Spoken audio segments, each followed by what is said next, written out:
Good morning and welcome to the Greentech Breakfast. My name is Emma Patmore. And my name is Kromminga. And we are founders of the Greentech Alliance. It is a global community of businesses that have impact at their core.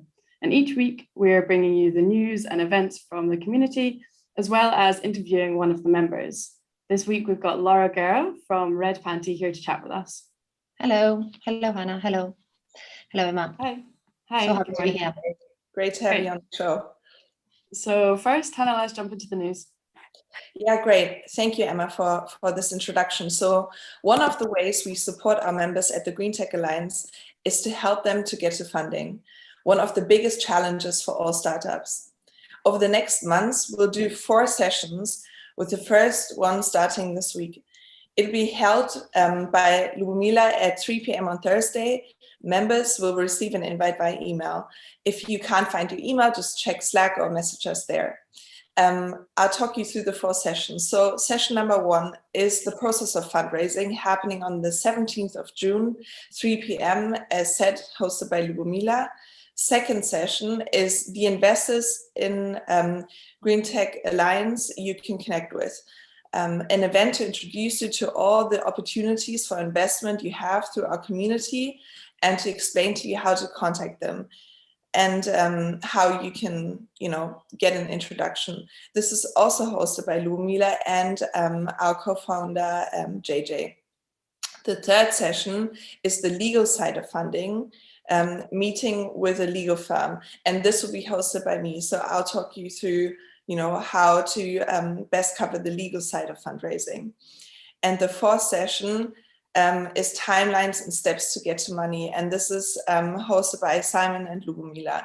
And for the last 3 sessions, we haven't set a date yet. So please watch out on Slack and our newsletter so you can sign up to these really important sessions about fundraising. And over to you, Emma.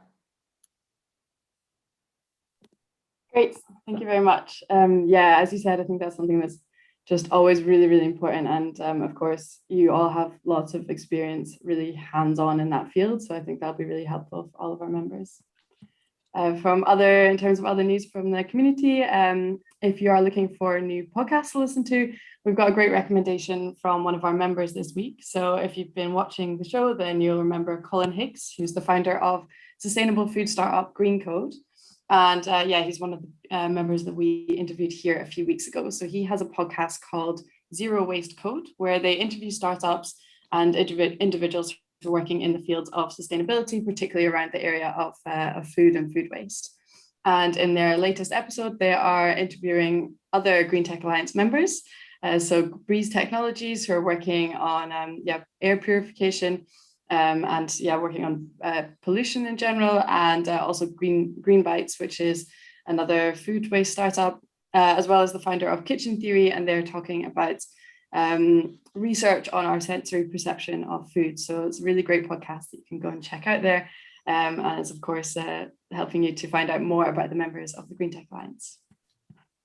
And aside from that, I would like to highlight our member All Aboard. So they've just started a really great partnership with Interrail. And the startup makes it really easy for people to choose the train over the plane, which I think, as we all know, particularly as things start to open up again and people can travel more, then choosing more sustainable travel is going to become a really, really big topic over the next few years. And personally, I love train travel, so I'm really happy about All Aboard in general as a startup. And I think with this new partnership with Interrail, then that'll really put them at the forefront of this kind of transition to more train travel in Europe. So yeah, shout out to them for that, and really excited to see what's coming next. And that's all we've got from news this week. I think we'd really love to jump into our interview and have a chat with Laura. Yes, please. Thank you. So thanks so much for joining us. First, it would really be great if you can just tell us what you're doing and introduce your startup a bit. Sure. So I'm Laura from Redpanti. And basically, Redpanti is tackling the problem of tampons and pads, which obviously have a service. They are period products. The issue with single-use period products is that they run out. You have to keep buying more, and they generate lots of garbage, which is basically mostly plastic, 90% plastic, and it just ends up on landfill sites, the sea, etc. And the issue is that when you want to change from single-use, which is most commonly available, to reusable period products, such as menstrual cup or menstrual underwear or cloth pads, it's actually not an easy journey. It's a very, very difficult journey. It's lack of information, often lack of the products being widely available, so easily available in shops, etc. And so there's a whole kind of journey someone who wants to make the change has to go through to get to those reusable products, which are actually long-lasting. They are very clean, and they're much more comfortable, generally speaking. And I mean, each person is different, so you have to find which product is right for you, but much more comfortable, and they're less expensive. So that's why I set up Redpanti, basically, to try and encourage the use of reusable products as much as possible. So yeah. Fantastic. And how exactly are you doing that? So we are a direct-to-consumer platform. We've got a website. We've got all the social media channels activated. Yeah, we're trying to basically raise awareness, which is the main thing. I mean, we did a little survey before launching, and it showed that almost 50% of the survey respondents, which were in Spain, didn't know about any reusable period products. So there's a lot of noise that needs to be made. We try to do that as much as possible, obviously speaking and things like this, but obviously more direct to users events as well. And then we have in e-commerce. So what we've done is pick the best reusable products that we found in Europe and made them available in one site. So actually you have the different range of options. So from menstrual cups, which is one specific product, to different menstrual underwear with different types of absorption, to things like cloth pads, which are better for sleeping or light, kind of light flow collection. So there's a range of products which fit different lifestyles and different user needs, basically. Yeah. I think that's really great. It's definitely something that's very, very necessary at the moment. And I also know from my own experience that there's a lot of people that just really don't have any awareness on that so far. What kind of user group are you targeting? Yeah, I mean, so I guess the most obvious user group is the ones who already started on that journey. So I guess what happened to me, I started using the menstrual cup a couple of years ago, and I thought it was brilliant. It totally changed my experience of my period. But then when I wanted to stop using panty liners, because the cup is great for heavy flow, but when you have light flow, on your light flow days, you don't really want to insert it, etc. So I was still using panty liners, and that really annoyed me, and so when I went to try and look for alternatives, that was really hard. So I guess the target audience would be already those people who have the conscience of, actually, I don't like single-use products. I probably already started using one reusable product, but I want to find more or better or different alternatives. And that's probably the segment. Yeah. Great. And Laura, about your business model. So are you intending to become like a resale platform for these products, or how are you going to monetize the important work that you're doing? Because I think this is an important topic for all green tech initiatives, how to balance those two sides. Yeah, no, absolutely. So at the moment, it's an e-commerce. So actually, there's a bit of revenue coming in that way. And I am, like you say, a reseller. So I'm collecting the best brands and selling those. So that generates some income, and that's itself is kind of scalable. You could do that. We do it in Europe right now in a very small scale, but that could be done, in LATAM. It could be done in the US, etc. It is replicable. The one thing, though, that we're doing, and I was going to say that for the news as well, but the one thing that from the beginning for me, my view of the market is that there are really good menstrual cups out there. They work really well, and there's a lot of user choice. But that's not the case in the menstrual underwear section. And the menstrual underwear is a really, really interesting concept, because you don't have to add anything extra. You just put it on instead of your normal underwear.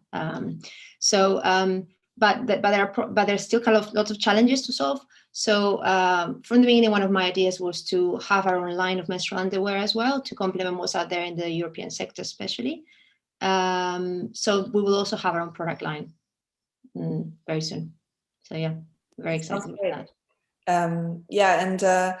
A second question actually from my side. So I lived in the UK for a long time, and I feel like reusable period products have been around there for so much longer than Germany, where I live now. It's just really come about in the last couple of years. How do you see the Southern European market in comparison?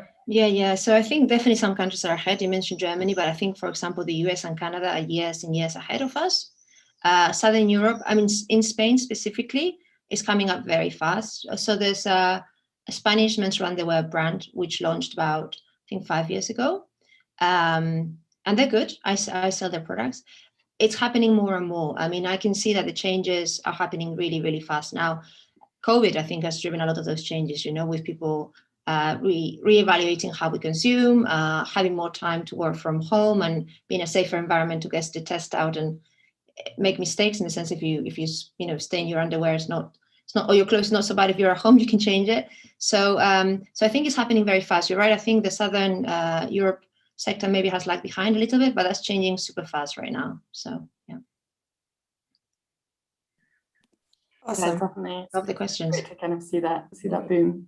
And what's something that's you shared a little about the line of menstrual pants that you want to do, so maybe you want to talk a bit more about that. But yeah, what's something that's really exciting that you want to share with us? No, I'm really super excited. So I say from the beginning, I was thinking, okay, I want to complement menstrual cup use. A lot of the time, the menstrual underwear that is in the market right now are thought of to replace all tampons and pads.